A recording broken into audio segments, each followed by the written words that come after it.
conceive. Welcome back to this week's episode of Hotter Than Health. My name is Eliza Gelman. Today we have on Dr. Kelsey Duncan, a naturopathic doctor who has a focus in fertility health. This has been a hot button topic. This has been something we've wanted to have episodes on, but for some reason, anytime I tried to schedule these episodes, they fell through. Scheduling got mixed up. Whatever it was, I'm so happy that it ended up working out with Kelsey. On today's episode, I really wanted to have the type of conversation that I don't hear often. Oftentimes, I'm more interested in the medical side of things, of course, the holistic, but I like to hear about the process. What's going on in the body? What's going on with the hormones? What is all of that?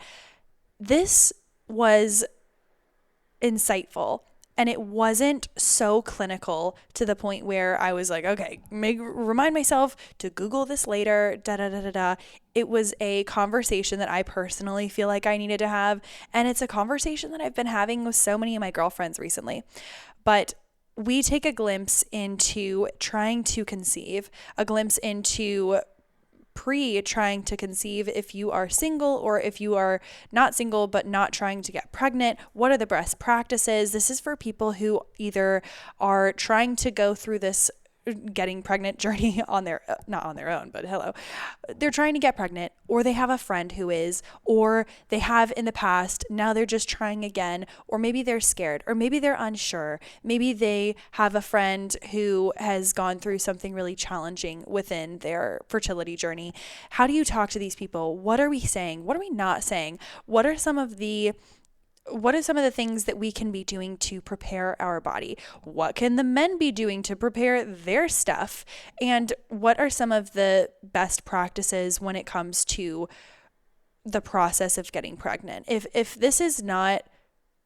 doesn't feel like a necessary conversation to have quite yet, just consider that fertility now has gotten truly super impacted by the quality of our overall health, our environment, environmental toxins, birth control, water supply, overall genetics. Everything has pointed towards lower fertility rates, both in men and women. The reason I really wanted to record this podcast is also because as a woman in her early 30s, I know that there's some perspectives that say, or that believe, hey, yeah, no big deal. I'm only 32. I'm still super young.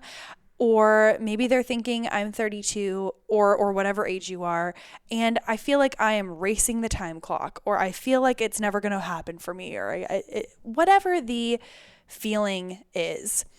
And I wanted to have this conversation to not put any worry, but to hopefully give some sort of exhale and just an overall look at what is going on.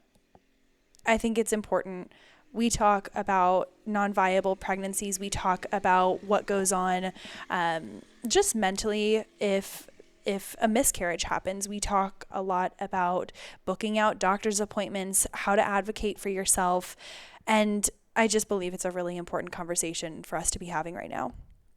And then, of course, we end with hope. We end with rapid fire. We end with some of the quick hitters that I know you guys might be interested in, and maybe you've never heard of. You likely haven't heard of some of these things.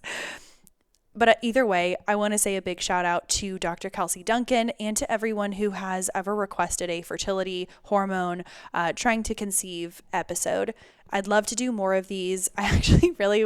There is one conversation that I believe is going to be very entertaining that comes to the actual childbirth, the concept of childbirth, and coming from a perspective of in a hospital, epidural, full on, and then a natural birth. Natural as in non-medicated birth. Then I think that it will surprise you all in the best way, and I think you'll get a good laugh out of it.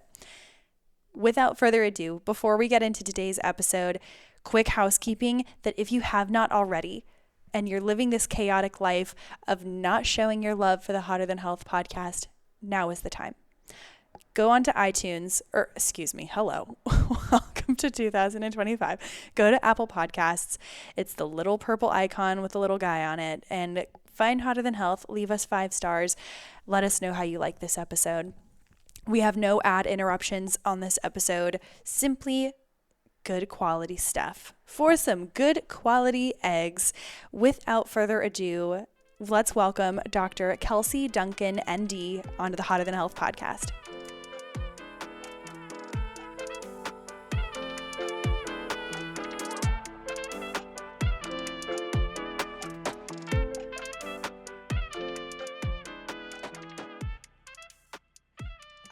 I'm just happy that the timing worked out. There have been more requests to have on a hormone specialist, a fertility specialist, someone to have an actual educated conversation, a female to have this conversation.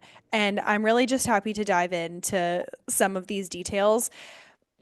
For context, a lot of the people who listen to this podcast are women anywhere from 20 to 50, which, whether they're thinking pre-conception, after conception, maybe they're in the midst of it. We want to dive into all of that today. Before we get started, let's get a glimpse into your background. How did you get involved into the practice of fertility? Why naturopathic? What was your journey and your route to go this specific focus? Yeah, so I had a bit of a different journey to get me here. I always knew I wanted to work in the healthcare field. Wasn't really quite sure what I wanted to do with myself. I originally was going to school to become a pharmacist. And which is, pretty much the complete opposite to Yeah. what will come to see me to do now. And through like a weird twist of fate, I didn't work out, which was fine. And through this process and doing my undergraduate degree and was like, okay, I'd missed a course I needed to apply for school. And I was like, oh my gosh, like, what do I do now? And in that, I was also going through my own personal health journey at that time with really bad cystic acne.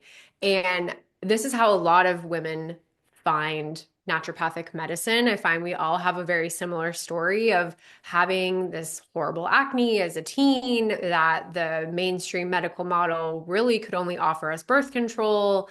And if that didn't work, there was really no other option. And that was a big part of my story in finding naturopathic medicine for myself. And it was my last ditch effort with my skin to help try and clear it up and not wanting to live like that anymore. And I met with an ND. I lived in Guelph at the time doing my undergrad. And I remember walking out of that appointment being like, that's the first time anyone's ever spent any amount of time listening to my concerns and what I've tried so far and what I haven't, and actually seemed interested in my story. And it's the first time I walked out with some different solutions and this connection between it's, yes, it is probably your hormones, but no, birth control is likely. I mean, I'd already known by that point that birth control was not for me, for my body, for multiple reasons.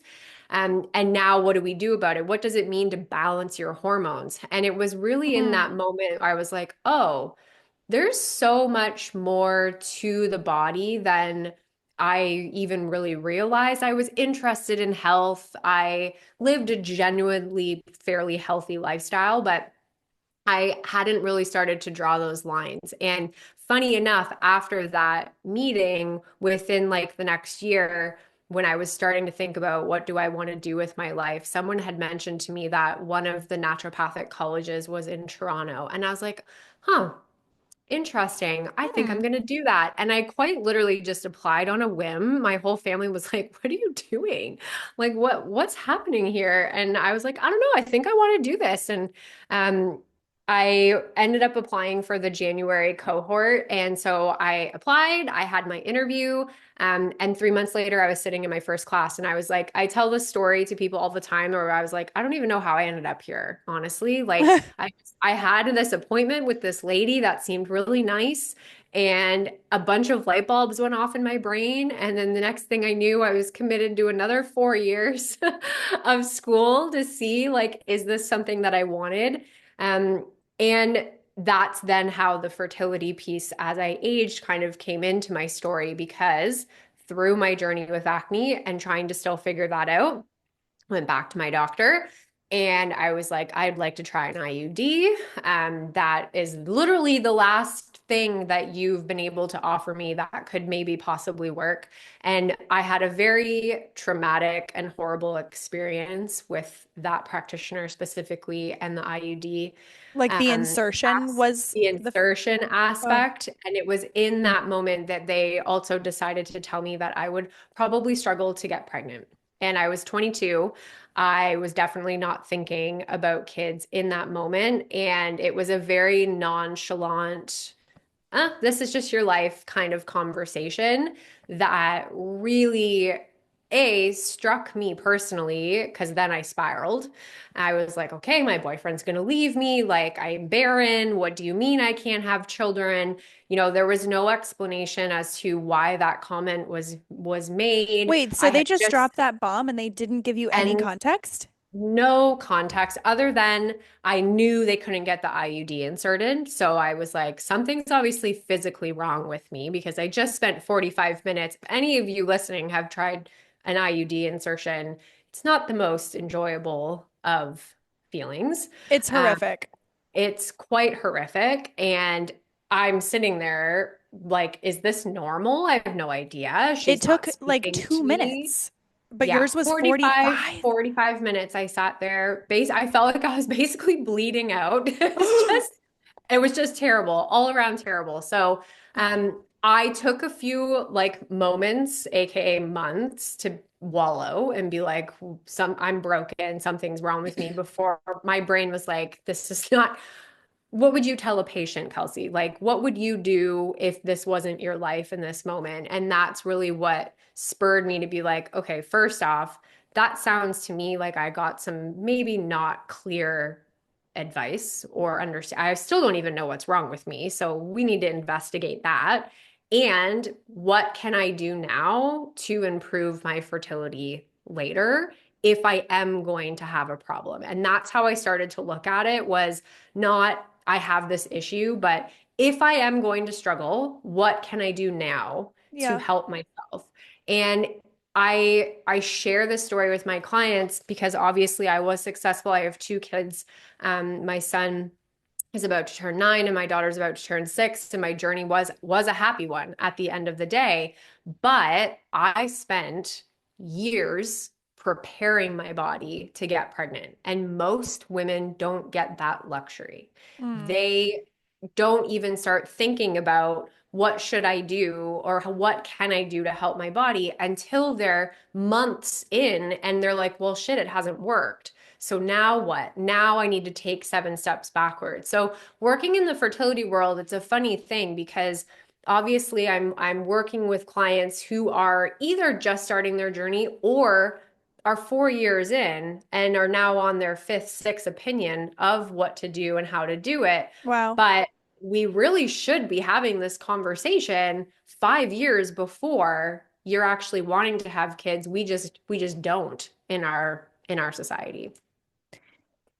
And you said that I like the way you phrased that. You said it's such a luxury to be able to have time before Mhm. so that you can prep your body and so that you can get involved in the process before the process just forces that evolution. Yeah. What, okay, so you were going to get your IUD in. There are a lot of people. Now I'm going to start with my questions. Here we go. So for someone who is, I'm an let's open say, book. well, first of all, I'm so sorry about your traumatic incident with the IUD. It is truly such a vulnerable space to be in. It's Mhm. not like you're going under. It's just, hey, take an ibuprofen and then you're popping this sucker in. Yeah. When it comes to birth control, do you have a holistic approach or recommendation on if you are on birth control and you know that you are going to start wanting to have a kid within the next couple of years? Let's say you just got married, you want a couple, years of marriage under your belt, or let's say you are single, but anyways, what is Yeah. your recommendation? How long before trying to conceive? Yeah. I think a lot of us just assume if we're on the pill or we have an IUD, we take it out, we stop it, the very next month we'll get pregnant. And that's what the movies and books and some of our friends, that's kind of the picture that is painted Oh, we because forgot a pill one day. Yeah. yeah, exactly. Like it's those stories that are being shared. People aren't sharing when it's not happening that easily or that quickly. But what we know from the research is that we really should be giving ourselves 6 to 12 months post birth control before we're wanting to get pregnant. And I know for a lot of people, they're like, well, that makes that year very dangerous, but that's where fertility awareness method and properly tracking your cycle comes into play. Like you can use those methods to not get pregnant while you're letting your body have time to readjust. And for some women, they don't need a full year. A couple of cycles, their bodies, back to baseline, their hormones are doing their thing, you're all good. But we don't know how your body is going to be until you're in that moment. So giving it more time is always, always the better option. Got it. Got it. And let's say, okay, we're going through a textbook person who, and then we'll introduce all the issues in Mm. life that pops up. Okay, I took my IUD out. Let's call her Janet. Janet took her IUD out 8 months ago. She got pregnant, or she's trying to get pregnant. How long, if Janet were struggling to get pregnant, and it's been 6 to 12 months of being off of birth control, how long do you recommend people try just naturally, no stress, before booking a doctor's appointment to test for next steps? Yeah, if you're just coming off of birth control, hormonal birth control specifically, I'm not going to recommend any sort of testing until you're 3 months minimum off of any sort of hormonal contraceptive. But at that point, it's really up to you how you want to go about this. If you follow me on Instagram or listen to my podcast, you'll know that I'm a firm believer in sooner the better. And that's unfortunately not how medicine is set up. Usually you'll be turned away or told to come back until you've tried for a year. But we don't waste time when it comes to fertility. There's lots of ways in which you can get labs done, understand those labs, make adjustments to your everyday lifestyle, to your supplement regimen, to your nutrition that are going to have positive impact. And it's really about when do you want those answers. So a lot of people that come to work with me, especially early on in their journey, do so because they're ready to understand more. They want to see more root cause pieces. They want to run labs. They want to make sure they're doing everything within their power. And their doctors are like, meh, you don't need to do that yet. Just keep trying. You're young. It'll happen. But Mm-hmm. if that's not the mentality that you have, you're allowed you're allowed to advocate for yourself and you're allowed to get those answers. It's just a matter of finding someone that will help you navigate that world. So the It's short answer also is soon, as soon as you'd like, essentially. it's a struggle also because I have friends that are trying to get pregnant and they're still trying naturally, all these things. But then if they want to start looking at these other options, they also have to wait 3 to 6 months to even go see a fertility specialist. Yep. So it's almost as if, okay, let's try for just a few months. And if you think that if they had an experience like you, maybe they've had PCOS, endometriosis, some type of hormonal imbalance, they've been on whatever the situation might be, but maybe they have been told, hey, it might not be the easiest thing for you to get pregnant. Maybe it will take some time. So you try for, no joke, 90 days. And then you're like, oh, well, this specialist, the only specialist nearby, is 4 months booked out. So Yeah. you're basically setting up these plans so far in advance, and that's even a luxury. That's Yeah. even a luxury to do. So when we're talking about someone reaches out to you, they're wanting to know more root causes of, okay, why aren't we immediately getting pregnant?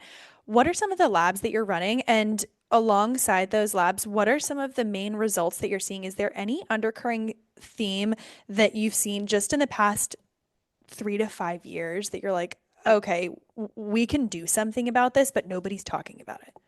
Yeah. Yeah. I think you always want to get just like a basic look at your body. So we want to look at nutrient levels. We want to look at your metabolic health, your blood sugar regulation. We want to look at your hormones. We want to do your hormones on specific cycle days, not just any willy-nilly cycle day.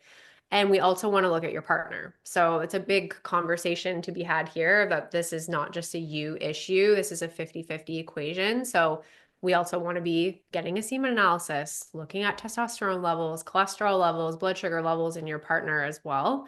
In terms of like main trends and themes I find that we generally find a lot of insulin resistance in women right now, a lot of subclinical hypothyroidism. So like their levels aren't terrible, but they're not great. And it's those women that kind of just fly under the radar in our mainstream medical community, unfortunately, because their numbers aren't bad enough to be flagged, but they're definitely bad enough that they could be a fertility red flag. And we want to look into that a little bit more. A lot of male factor infertility, unfortunately, a lot of men, like we know from the literature that our fertility is declining, and we're seeing that in our semen analysis, and we can see it in the trends. And so we do catch a lot of couples where the women actually, everything on paper does look solid and good, but they are dealing with male factor infertility, and so supporting them both through that as well. Let's talk about that because I think for so long the onus has been on women, and I'm not saying that this isn't like a blame or a point fingers. It's just it's an obstacle that both people are going to deal with. But now, if there is another direction where we can look, where I know women that feel a type of shame because they have to put Yeah. their family through IVF, or it's like really expensive, it's emotionally exhausting, and they're like, oh, well, it's me. But there's also so many factors now that are introduced with, like you're saying, with the man. Yeah. If someone, I know this might not be a blanket statement, but what are some things that men can be doing to support their bodies if their partner, everything seems to be going okay? Let's say they're still trying to naturally conceive. What are some best practices if they're like, hey, we want to be as efficient as possible and like Yeah. get this baby going soon? What are men doing or Yeah. not doing? Or not doing. Yeah. Well, we teach a four-pillar foundational system for men and women that across the board we see in the literature is good. So we want to ask ourselves four questions. How are we eating? Food is a big piece of this. Are we eating a lot of packaged, processed, sugary, fried, fatty foods? Or are we eating a lot of whole foods? Protein is a big thing that we talk about a lot. Good carbohydrates, not aggressive, restrictive diets, but how are we nourishing your body? How are you moving your body? Exercise is such a pillar of health for both men and women for a wide variety of reasons, but men especially, men who strength train are likely going to have better sperm health and higher testosterone levels. Building muscle is good. It's good for women too, but it's good for men, especially from a hormonal standpoint. How are you sleeping? So sleep is a big, big pillar. And we have direct data with men where if they're sleeping for less than 7.5 hours a night, their sperm suffer and their testosterone goes down. When they sleep more than 7.5 hours a night, we actually see an improvement in their sperm health and in their testosterone. So, sleeping is a big one, especially men just tend to be more in that like night owl kind of vibe. And so helping them learn that like you can't live off 5, 6 hours of sleep. You actually like you can, but you could feel better if we slept a bit more. And then the Yeah, get last to bed, fellas. yeah, and women too, but Like, like we well, have more yes. men with we have more really cool research with men because it's so much easier to just test a sperm analysis than with Mm. women. It's a lot more convoluted and complicated. So we Yeah, always with get women, it's full like, data. gotta get the right day, gotta get the Yeah, right time, gotta. exactly. Mhm. Yeah. And then the last one is working on stress management and your mindset. So we're with women, we, talk about this a lot. I think with men, there's still large area of improvement to be had in terms of men talking about their journey and what that feels like. There's still a very, stigma, ego block when it comes to male factor fertility. A lot of men don't like opening up about it, don't like talking about it, don't, they have the guilt and shame piece that women go through as well in terms of them being quote unquote the problem. But the reality is that it's really, really common. And so I think the more men start to speak up in this area, the better. But working on your stress management, working on your mindset, going to therapy, how can you be a supportive partner through this process? Those things are going to have a trickle down effect in terms of what your sperm look like. This is good stuff. So we're talking reduce processed packaged foods. It is fairly simplistic Yeah. advice. Is there any for this is for men specifically because I want to get into women later. But when it comes, are there any natural supplements, not prescription necessarily, but is there any natural supplements that you recommend for stress management, for sleep? Obviously, there's magnesium, but if you're taking a combination of certain things, is it going to be disruptive? What is a good cocktail for a man with when it comes to holistic supplements that they could be introducing? Yeah, it really for me is a very personal journey when it comes to supplements. So we teach something called strategic supplementation. There's tons of things we can do and tons of things we can try and tons of things we can take, but what is going to be right for you and your body is very dependent on you and your body. So Mm. how I build out a plan is looking at the whole picture and then where can I strategically plop supplements into that picture that are going to have a multifaceted approach to care. So I don't want someone on 25 different things. I want to find 3 to 5 really good research backed pieces that are then going to fill in the gaps of them doing the nutrition and the lifestyle stuff. So there's lots of things you can try with men, especially if it comes down to like helping with sleep and stress management. We like ashwagandha. We Mm. love using things like magnesium. I personally really like using L-theanine in those sort of like stressful sleep needed situations. But it depends on the person and kind of what the rest of their health factors are telling us. Good stuff. Good stuff. Is w- w- let's mirror that. And would you say that as far as for women goes, when you're looking at nutrition for women who are trying to support their overall hormone and egg and fertility health, would you say that there's would you say that there's parallels? Okay, reduce processed foods, reduce BS basically. Is there anything that women should be increasing more than men? I wouldn't say necessarily there's a huge difference between the two, with the exception of like men in general typically need just more calories, more protein, than their female counterparts do, mostly just based on size and Mhm. exercise level. But the general principles are the same. We want lots of colorful fruits and veggies, lots of antioxidants. We want to be getting a good amount of protein, and depending on your exercise, that's going to vary person to person. Lots of healthy fats for hormone production. Women, especially, I feel like that's maybe one area women tend to need a bit more than men is in the healthy fat department because our estrogen, our progesterone, all of that it's made from fat. So if we're not getting enough healthy fats in the diet, no amount of supplements to try to boost your progesterone or boost your estrogen or what have you is going to help you if the building blocks aren't there. So Yes. that's maybe one area women can probably improve on a little bit more over men. Okay, I like that. And honestly, you were mentioning in the very beginning of this episode having cystic acne, Mhm. and have talked about this on the podcast at nauseum, but it was such a struggle to go through. Didn't want to look people in the eyes. It was painful. You get it. It just feels like things are erupting on your face, Mhm. and a big part of that healing for me was increasing my sleep. I found a different avenue with my career, and it allowed me better sleep. I took the IUD out. Well, I had it taken out. Excuse me. Don't do it yourself. Don't try that at home, kids.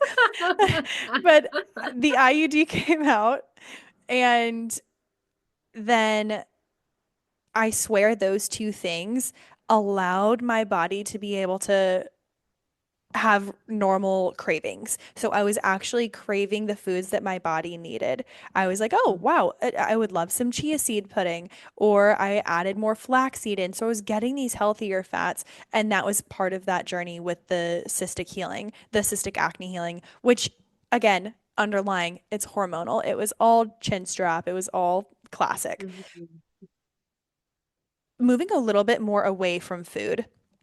What is your experience like working with women going through IVF? Because I'm not sure if you work with people who, alongside people who are doing IVF, but let's say you are going to do an IVF route. What can we know going into it that maybe isn't talked about all the time, both for your body and your mind? What are it's just best practices? Because honestly, it's so expensive and emotionally expensive too. How can we make it the best? How can we set ourselves up for success here? Yeah.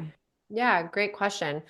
First off, if you haven't asked yourself those four questions and you're not working on the food, the sleep, the pillars, like that's obviously important for everybody. But once we become that much more financially invested, I think those things become more important, or Agreed. digging deep into the root causes becomes more important because there's this belief still in the fertility community that IVF is just going to fix all of the problems, that we can just out IVF your infertility. And Mm, unfortunately, that's not what I see with a lot of clients that I work with. So we still want to work on the root cause pieces and work on your overall health for both partners. So I would say, like, if you're already in that space and you're like, yeah, Kelsey, I'm doing that. I'm doing those things. I feel good with my physical body. I know I'm walking in to my IVF cycle knowing I'm putting my best foot forward. That is genuinely how you should feel. It really does come down to how are you then treating the mental aspect of this. And I think one of the best pieces of advice I can give you is to find a community, because mm. this is an incredibly isolating journey. And there's pros and cons to social media for sure, and it's not lost on me that I contribute to the noise on social media. It's how I grow my business. It's how I get in front of people. But you And I make good love noise. that thank you. I love that we're sharing more about our fertility journeys and what that looks like. And so you don't feel so alone. But there's this other side of it where then we fall into comparison and, well, my story is not as bad as hers, so I don't have it as bad, or I'm not doing all those things. Should I be doing all of those things? She seems farther ahead than me, or what have you. All of the narrative kind of happens. But finding your community when you're going through IVF so that you're not alone. And when I say community, I do mean outside of your partner. And maybe it's not a friend or family member, but someone who knows and understands what you're going through. And that's why building a community inside Fertility Confidence Method was so important to me, because when I was in a one-on-one clinical practice, I'd have women just passing each other in the hallway. And I'm like, oh my gosh, you guys, like if I could just push you both in the closet and shut the door, you're going through the same damn thing. Like, I just want you to be Yes. together because you It's feel like they so walk alone. amongst us. Yeah, I'm like, everyone has a story, and the community aspect, we know if we dig into the research, community in medicine is so important, and Mm, it is a treatment tool in and of itself to not have people feeling so isolated on their journey. So if you don't have that, if you don't have a space where you can go and talk about your protocol and how you're feeling yeah. and side effects to expect, and like ask your questions, like you need to find that. And so we don't have like a specific IVF cohort in FCM. We're all one big happy family, but a lot of our clients either come to us already going through the IVF process or enter the IVF process while working with us. and to be able to watch the support that comes out of the woodwork from that, it's really beautiful. And I think it's such an important aspect that isn't utilized in our treatment plans enough. And so Yeah. finding your community and working on your mindset and your belief. We don't want to walk into an expensive treatment cycle with the mentality of it's not going to work. Yeah. And a lot of times when you're at that stage, you have enough evidence to show your brain that it's probably not going to work because it has nothing's worked yet, right? So we have to work harder to overcome that belief and start to Mm. plant the seeds of optimism, of actually having hope again and actually believing, because those emotions are so strong and that vibrational frequency is so strong, and it's really really easy to lose that through the fertility journey. And so finding ways to bring that back in for you is so valuable. You just said, oh, you said a bunch of things that were really good, but one thing that I'm picturing in my head is you're going into this situation, or so many women are going into this situation. This isn't typically people's first, No. it's not their first option. So they're thinking, okay, so far nothing has worked. Or so far, maybe it's their second time having a kid and they thought, oh, wow, it's worked before, it'll work again. Whatever the thought process is, if you have been wall after wall after wall and nothing has been working, I can imagine that you would go in. It almost feels just like synthetic hope. Like, Mhm. Yeah. trust God's plan. I fully understand and have faith in that. But when you're like, but I am, getting older. It's not like it's just going to happen on a Wednesday. And so there is that. That's such a good point of having just keep reinforcing your faith in the situation and the stories around you. You said it was so isolating. And Mhm. I I haven't been through the IVF journey. I've not been on a trying to conceive space yet. God willing, someday I would love that. It's like life goal. But the when you say it's such an isolating situation, as someone who hasn't been through that, the only way that I can compare it is to say so many people are going through it right now, yet it feels so isolating. And it's like when you're going through a really bad breakup. You think Mhm. no one has ever felt this way before. No one has Yeah. ever hurt like me before. No one has and you do all this research and you think, oh yeah, this person has parallels, but it's not the exact same, so I'm not going to count on that. Oh, this person has a similar situation, but I've got this extra little thing, so I'm not going to count on that. I think just going into it, knowing that you're never going to find a story that's exactly like yours, but Mhm. that's what makes it such a great, bountiful space to be in.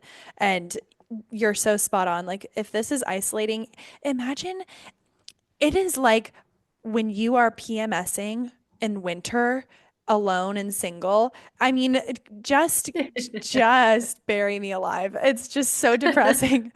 Oh, you know what I mean? It's just a really sad place to be if you're already super hormonal, and the hormones, like, you can't really change much about that, especially if you're trying to you're injecting yourself with these foreign hormones every single day, building up. Now, after that quick tangent, wanted to discuss something that I have actually only had conversations about in very closed rooms, which is non-viable pregnancies or miscarrying. And I Mhm. know that that is a word that has been really, really, it's just tough to talk about because I think so many women who really want to conceive have this happen after trying for so long, or maybe they have, Mhm. several healthy babies, but their third, and depending on especially when it happens, if it happens like throughout your pregnancy, is it very early, is it far along? There's just so many tough topics, but I think it's important to talk about because sometimes it's just a part of the process from what I've heard. I've had friends who have gone through it and they they found a lot of peace in understanding more about it. Can you Yeah. speak to that a little bit more? Yeah, 1 in 4 pregnancies end in a miscarriage. So that's 25%. That's not a small number.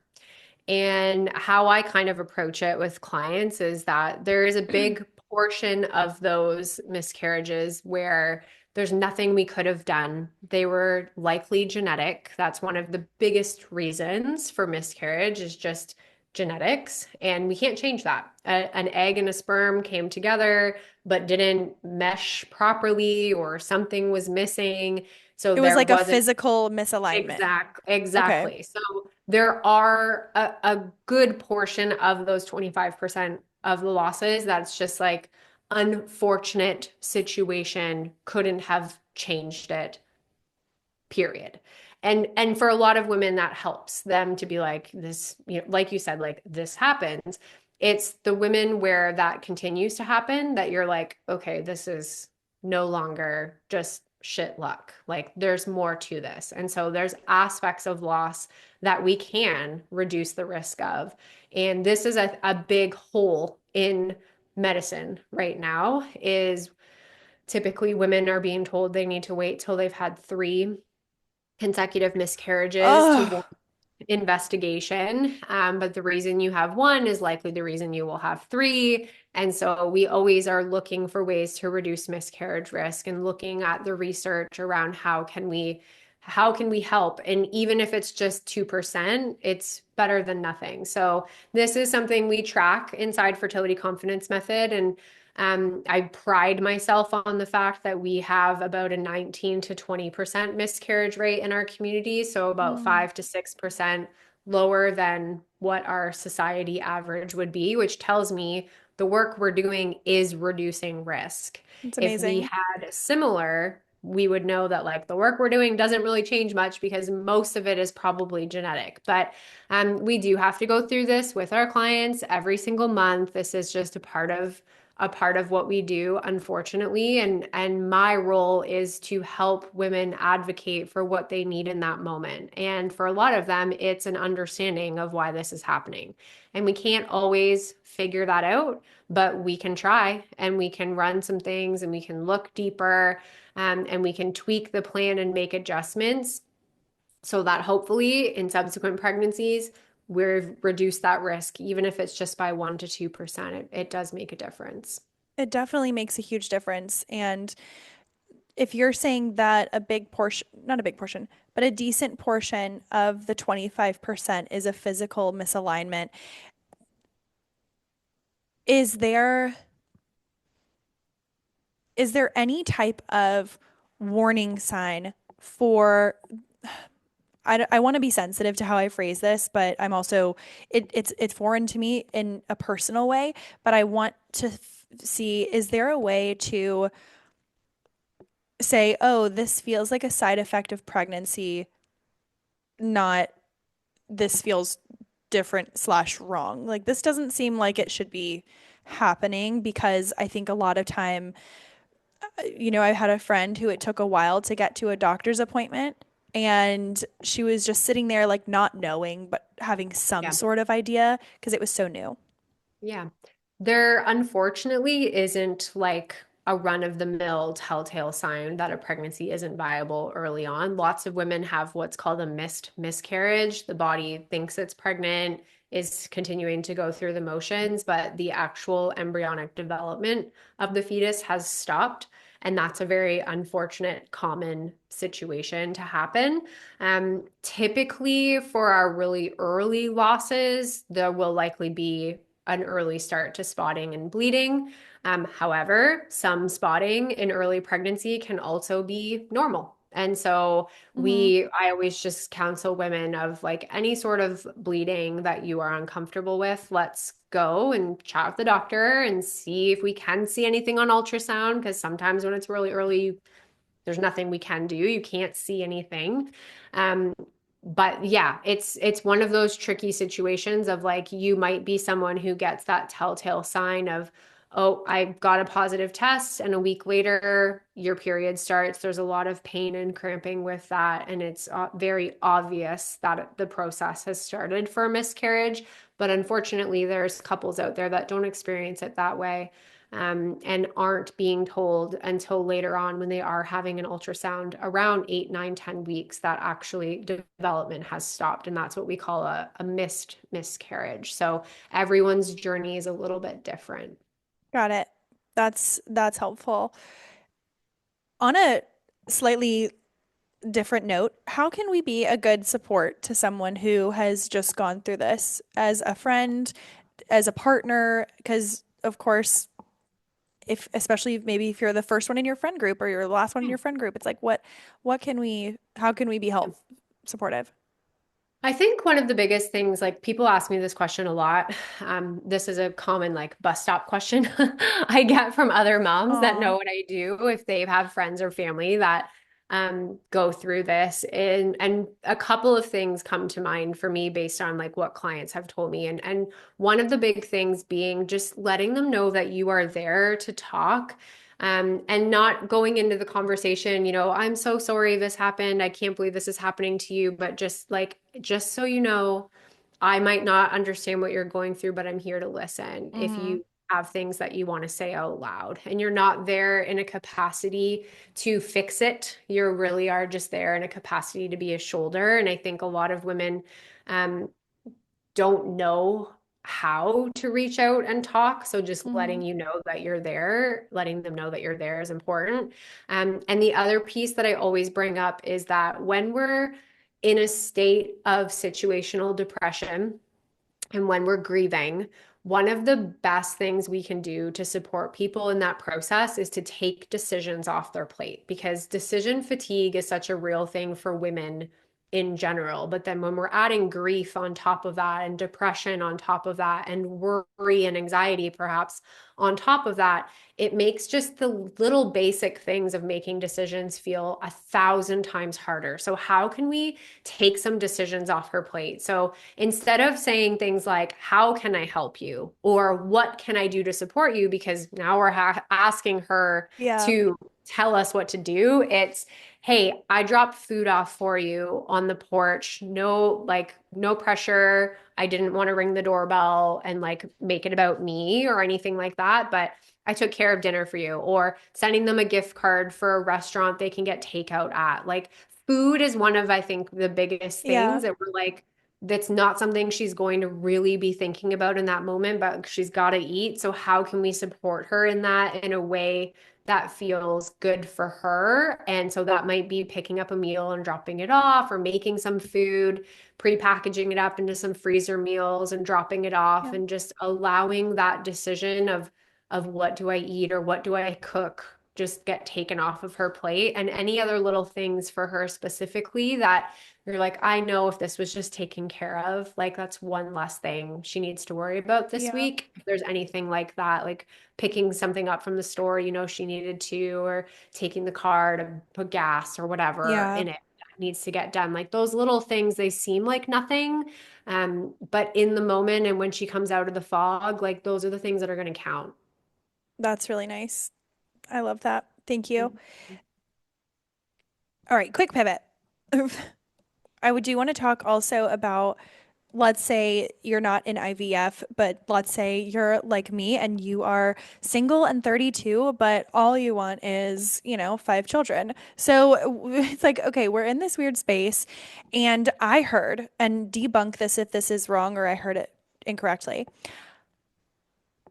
I have been told it's not the best idea to go get my eggs checked until it's closer to the time of trying, because I've heard some people say, "Oh yeah, why don't you like go get your eggs checked and see how they're doing, just to give yourself a little more relax exhale for your Yeah. biological clock." What are your thoughts there? I think it would depend on what you are going to do with that information. So if you were to Nothing go, right now. if you were to go and they were like, oh, there's, you don't have a lot of eggs here. You need to make a quick decision. Would you freeze your eggs? Mm, If the answer is yes, then going and having that check done, however old you are, would be helpful. But if you're like freezing my eggs is not on the table for me for whatever reason, then yes, I would probably say like checking now, but then maybe not trying for 3, 4 years isn't really going to tell you a whole heck of a lot because lots can change in 3 to 4 years. So waiting until you're closer to, I would say 6 months to a year to start gathering data for yourself is not a bad idea. But in the moment of now, if you're like, I'm not going to do anything with that information, then don't torture yourself. That's kind of how I look at it. Sure.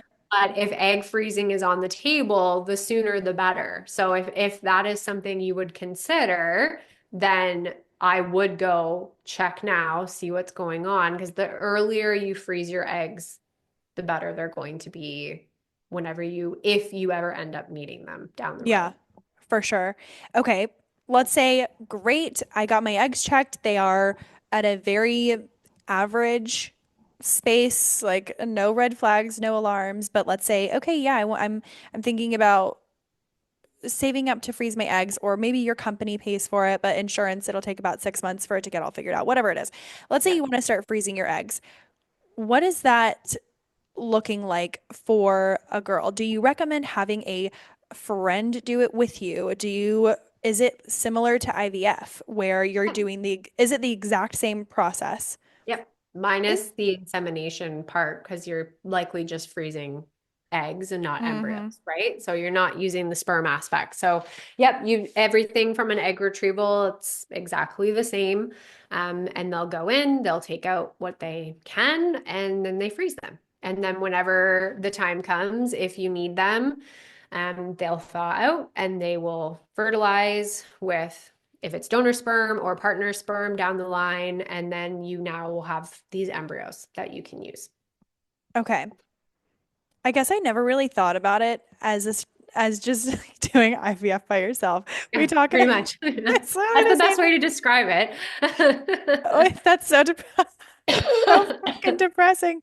I mean, obviously, I've had some conversation with friends. I'm like, hey guys, should we just get a Groupon? Should we just A do a this? little party, an egg freezing party. Because I mean, truth, it's something I think we definitely need to talk more about in our early 20s. Like, I think there's lots of women out there that are in my age demographic that would have had the means to freeze their eggs and would have likely in their 20s, but we didn't talk like that. That yeah, was a non-option. Whereas now, the generation coming up, we are seeing it happening more and more in mainstream. And I think that will just help open the doors a little bit. Obviously, there's a barrier to care there in terms of cost for sure. Um, but everyone should be privy to, hey, this is an option for you depending mhm, on where you see your life going and how you see the next 10 years. Like, why not have an insurance policy just in case? love it. Okay. For women, let's say women who, just women, words of wisdom for girls who are at whatever age this begins or is, if it even is a conversation. Maybe you're just like, no, some people say I'm 32 and I'm young, I got plenty of time. Other people say I'm 32, the world is passing me by, like Mhm. just give me a baby. But what are some words of wisdom that you have for the girls who really, really are sick of worrying about time? Yeah, time is a hard one because definitely sit here and subscribe to this idea of age is just a number. But like the science doesn't lie. And yes, there is a decline in our fertility. How do we stop that decline in our fertility? We eat well, we sleep, we move our body, we work on our stress management and our mindset. Like all of these things are going to stall that decline. And yes, we have data and yes, we have charts and all of the things, but at the end of the day, the rate at which your egg quality starts to decline is still very personal to you. Mm, So you might be someone who has absolutely zero issue getting pregnant at 39, 40, 41. Those people do exist out there. And I have clients who are 28 that we're, now talking about IVF because we've done everything else and nothing has worked. So age really is just a number, and it really is more so about your actual biological age. So what is the health of your body inside that actually matters? And oxidative stress is such a big piece for the degradation of your egg quality. What can we do to help halt and lessen the burden of oxidative stress, and looking at our chemical exposure, looking at the food we're putting in our body, looking at how we're not just doing self-care to like check a list off, but actually taking care of ourselves. And if we're doing those things in our late 20s and early 30s, can I guarantee you you're not going to have fertility issues? No, no one can, but you are definitely going to be significantly better off than someone who hasn't had those thoughts or conversations Yeah. previously. And also, let's say I started trying to have a baby when I was 33. Who's to say that I wouldn't have had these issues at 28? Like, I don't 100%. know if they just developed overnight on my 32nd birthday. I mean, that's just not how that happens. I Okay. know. I want to get into some rapid fire before we leave with, and while we're doing this rapid fire, I know I'm throwing a lot at you, but I want you to think of your favorite story of hope at the moment. Okay. Okay. Okay, Here's I'll a try. My brain can't do 18 things at once, but we'll see. Oh, I'm not trying to put all this oxidative stress on you, but Right? I Yeah. think you'll throw something together. I think it'll be real nice. Okay, rapid fire questions. Yeah. What, true or false, pomegranate seeds are fabulous for when you're trying to conceive? True-ish. Do I think they are like the be all end all? No. I do not subscribe to that. However, they're high in antioxidants. So sure. Cool. Got it. Yes. What is your favorite on the go fertility friendly snack? Oh my We have gosh. we have 3 minutes, or we're at oh, there's a grocery store right there. We're gonna pick it up. Greek yogurt, low sugar Greek yogurt with berries and granola. And if we're being really good about it, we're also stirring in some protein powder to get extra protein in there. Great. What about for the dairy-free girlies? Ooh, we're gonna probably Coconut protein have, yogurt. sorry about your luck, dairy-free friends. We are probably gonna have a piece of sprouted grain bread with like a chopped up hard-boiled egg and avocado and some nice flaky salt on that. That sounds yummy right now. Ooh, a little Maldon moment. I love that. Mm, First item that you would remove from someone's typical household to lessen toxins. plastic. Oh gosh, that's just All such a the general plastic. Okay, guys. Okay, Look, I'm plastic not a Tupperware. okay. Plastic Tupperware can go first. Like, let's start in the kitchen, because your food's just sitting in it. Never heat your food up in plastic Tupperware, please. But Please, Jesus. the more we can just slowly get the plastic out of our lives, the better. Okay. And then the final question was, what is your favorite story of hope right now? This does not have to be rapid fire, and it doesn't have to be anything long, but what is your most inspirational thought? I have a client right now, who is probably at the maybe 10-ish, almost 10-ish week mark of pregnancy. I've worked with her for probably 3 years. And she is definitely that like poster child of I did all of the things. And so we started our journey together when she was still trying, we call it at home. She's still trying at home. Can you give us Um, age? Sorry to be picked. I'm just she is low 30s, like got it. 31, 32. She's like, I would say young if we're, throwing that out there in terms of the fertility aspect. And yeah, like on paper, everything looked good. We made lots of tweaks and trial and error and all the things. She eventually, after a couple of years, did jump into IVF, and was did get a positive pregnancy test with her first transfer. And we were so excited for her. We cheer and celebrate for all of our clients, but we are so, so excited for her. And that unfortunately ended in an early loss. And then she went a long time between that time and being able to have another transfer. Her body just started throwing up roadblocks that weren't there before. And we kept having a conversation around like, it's the immune system, it's the immune system. And none of her doctors were willing to really go there with her. So she kept changing clinics because I was like, it has to be your immune system. Like, this is the only thing left out of all of the things. And she kept going. And I think there were so many times you could just see it in her face when we were on a call where I was like, I know exactly how you're feeling right now. And I know you're ready to just throw in the towel, but she just kept pushing through all of the what ifs and this isn't working and where the heck do I go from here, and kept looking for different angles. She ended up getting pregnant for a second time, which also ended in a loss. And I know that one was particularly shattering for her.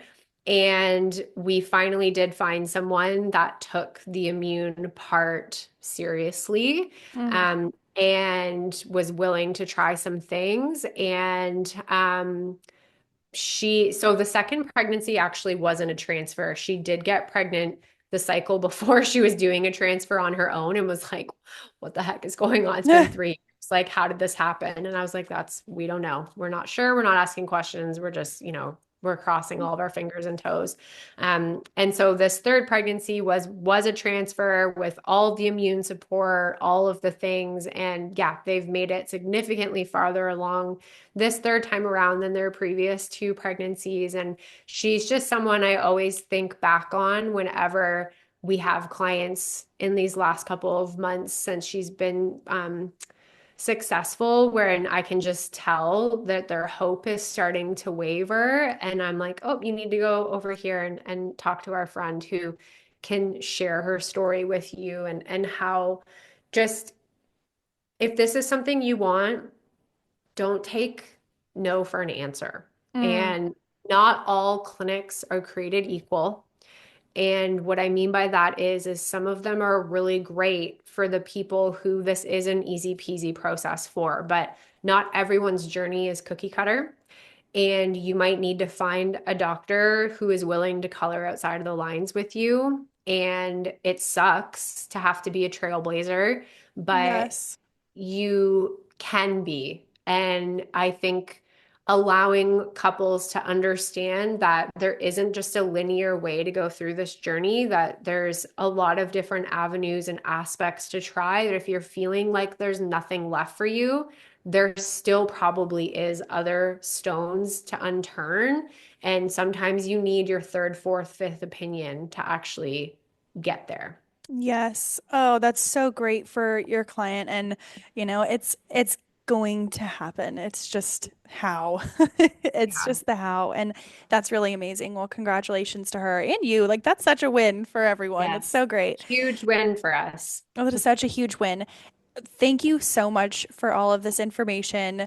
This has been fun, and I know that this is going to help a lot of women out there and a lot of partners out there who are going through this type of situation, or preemptively going through it, and or really just they're interested. Like, Yeah. these things are at the forefront of society, and we want to make sure that we're having these conversations. So thank you. Let us know, Kelsey, Dr. Kelsey, where can people find you? Plug your podcast so people can Yeah. listen to more. Yeah, come and find me over on Instagram at Fertility Confidence Method. And then I also host the Fertility Confidence podcast. So lots of wonderful info there. And then for anyone who is really curious about kind of like next steps in terms of their lifestyle, head over to ttc.kelseyduncan.com/MYFP, Mastering Your Fertility Potential, the acronym.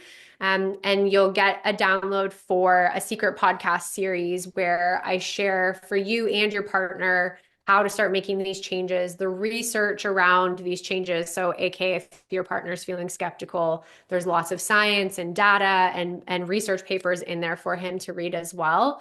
And it's a really good kind of way to kind of get to know my process a little bit, but you can sort of start putting some of these tools in action, or at least having these conversations with yourself of like, where can I make small but impactful changes? You don't need to overhaul your complete life. Our 2025 motto at FCM is you don't need to be perfect to get pregnant. So it really is about finding small ways we can just make little minor tweaks that are going to have big impact. And NYFP is a good way to just kind of start that process and conversation. It's completely free. So you can go and download that and give it a listen. That is wonderful. Well, thank you so, so much. And I know people are going to check that out ASAP. And for those of you listening, if you have loved this episode, make sure you head over to Apple Podcasts or Spotify to subscribe, make sure you're following along, and leave us 5 stars. And we will talk to you all next week. Thank you, Dr. Kelsey, for being here. Thank you. Bye.